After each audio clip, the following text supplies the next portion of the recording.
একদা কোন এক সময় ইন্ডিয়া সার্ভারে থাকা অবস্থায় যখন হিরোইক কিংবা গ্র্যান্ড মাস্টার ওঠাটা ছিল হাজারো ফ্রি ফায়ার প্লেয়ারদের স্বপ্ন, ঠিক ওই সময় ইন্ডিয়া সার্ভারের মধ্যে পরপর 3বার গ্র্যান্ড মাস্টার টপ 2 এবং বাংলাদেশের মধ্যে পরপর 3বার গ্র্যান্ড মাস্টার টপ 1 ডান করে আইডির নাম দেই আমরা বাংলাদেশ টপ 1। আর বর্তমান সময়ে র্যাঙ্ক পুশ করা কিংবা গ্র্যান্ড মাস্টার ওঠা এতটাই সহজ যে জোন পুশাররা জোন পুশ করে পর্যন্ত গ্র্যান্ড মাস্টারে উঠে যায়। আমি কিন্তু এটা ভালো করেই জানি তোমরা আমাকে অনেক সাপোর্ট করো, অনেক ভালোবাসো এবং তোমরাই কিন্তু চাও আমাকে গ্র্যান্ড মাস্টার টপ 1 এ দেখতে। কিন্তু গাইস তোমরা কি এটা জানো তোমাদের এত সাপোর্ট এবং ভালোবাসার রক্ষার্থে আমি কিন্তু কয়েকটা দুর্ঘটনা ঘটাই ফেলছি, আবার অনেকের মনেও কষ্ট দিয়ে ফেলছি। দুর্ঘটনা বলতে তোমরা যদি আশেপাশে কোনো দিকে না তাকিয়ে সরাসরি বিয়ার র্যাঙ্কের লিডার বোর্ডের দিকে লক্ষ্য করো তাহলে কিন্তু এখানে তোমরা দেখতে পারবা এই সিজনে মোটামুটি 2 দিন পর থেকে এখন পর্যন্ত আমরা আছি গ্র্যান্ড মাস্টার টপ 1 এ। আরেকটা দুর্ঘটনা হচ্ছে এই সিজনে আমরা সবচেয়ে বেশি ভুইয়া করে স্কোয়াড উইনে আছি রিজিয়ন টপ 1 এ। আরো একটা দুর্ঘটনা হচ্ছে এই সিজনে আমরা সবচেয়ে বেশি কিল করে স্কোয়াড কিলে আছি রিজিয়ন টপ 1 এ। তো গাইস এবার তোমরাই বলে দাও, কিছু কিছু মানুষ যে বলছিল আমরা নাকি এডিট করে গ্র্যান্ড মাস্টার টপ 1 করি, জীবনে কোনোদিন গ্র্যান্ড মাস্টার টপ 1 এ উঠতেই পারি না। তো এখন তোমরাই বিচার করো এটা কি এডিট না Real.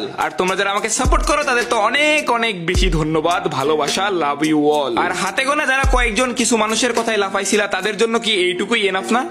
Wake up to reality.